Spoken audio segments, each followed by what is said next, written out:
लोकसभा चुनाव की तारीखों के ऐलान से पहले बीजेपी ने 195 सीटों पर उम्मीदवारों के नाम का ऐलान कर अपनी चुनावी तैयारी का ट्रेलर दिखा दिया है।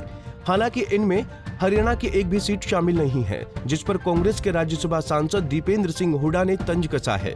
उन्होंने कहा कि बीजेपी हरियाणा में अपनी हार को भांप चुकी है, इसलिए वो यहाँ की सीटों पर ज्यादा मंथन कर रही है।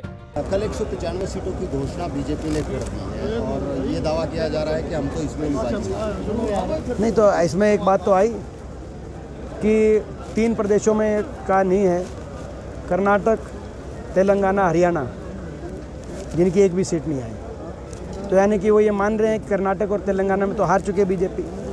वो बीजेपी मान के चल रही है हरियाणा में भी वो हार के द्वार पे खड़ी है, तभी हरियाणा की एक सीट भी जो है कल नहीं आई। उस पर वो ज़्यादा मंथन कर रहे हैं, सोच विचार कर रहे हैं। वो करें सोच विचार तो 10 साल तक करना चाहिए था, लोगों को इतना दुर्दशा का सामना नहीं करना पड़ता। तो अब तो जो लोग करेंगे वो करेंगे।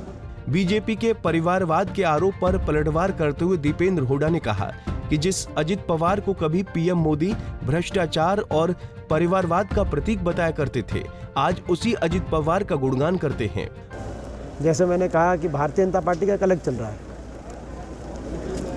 अभी 6 महीने पहले जब प्रधानमंत्री जी गए महाराष्ट्र, तो उन्होंने कहा कि इरिगेशन घोटाला और परिवारवाद के प्रतीक अजीत पवार को निशाने पर लिया प्रधानमंत्री, कि भ्रष्टाचार के प्रतीक बताया, परिवारवाद के प्रतीक बताया।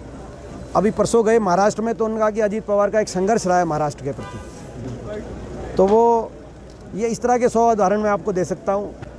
बीजेपी के पास जो है ऐसी वो है कि भाई काला धन वाले बीजेपी में ज्वाइन हो तो काला धन नहीं रहता। किसी कोई परिवार की पृष्ठभूमि से कोई आए तो परिवारवाद की बात नहीं रहती। तो भारतीय जनता पार्टी का चल रहा है, ये देश में लोग देख रहे हैं, ये दोहरे मापदंड वाली पार्टी है। रोहतक अनाज मंडी में आयोजित कार्यक्रम में शिरकत करने पहुंचे कांग्रेस सांसद ने कहा कि बीते 10 साल में केवल रोहतक में भाजपा का आलीशान कार्यालय बन पाया है। कांग्रेस सरकार के समय में 68 अस्पताल और 12 यूनिवर्सिटी बने। बीजेपी को बताना चाहिए कि उसने कितने अस्पताल और यूनिवर्सिटी बनवाए। 10 साल हरियाणा में आपने क्या काम कराया? आपने रोहतक में कल दुर्दशा देखी, पूरे प्रदेश में आप देखो। 10 साल में अगर रोहतक में कोई विकास कार्य हुआ है तो बिल्डिंग बनी है इनके ऑफिस की, ऐसी आलीशान ऑफिस की जो बिल्डिंग बनी है। ऐसा अगर कोई अस्पताल बनता, हमारे समय 68 अस्पताल बने थे, इनके समय एक भी बनता। ऐसी कोई यूनिवर्सिटी बनती, हमारे समय 12 यूनिवर्सिटी बनी प्रदेश में, इनके समय बनती। ऐसा कोई मेडिकल कॉलेज बनता, ऐसा कोई स्टेडियम बनता, ऐसी कोई मेट्रो आती, ऐसी कोई IMT आती, तो हम ये मानते 10 साल में काम हुआ है। लेकिन 10 साल में इनके ऑफिस, हम तो ये कह रहे हैं कि आपका असीम धनबल है, हम उस बात का आदर करते हैं कि आपने इतना धनबल जुटा लिया भाजपा वालों।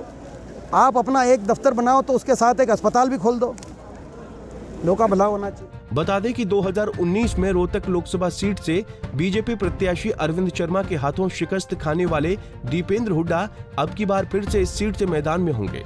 यही वजह है कि ये सीट हाई प्रोफाइल बनी हुई है। रोहतक से दीपक भारद्वाज, पंजाब केसरी टीवी।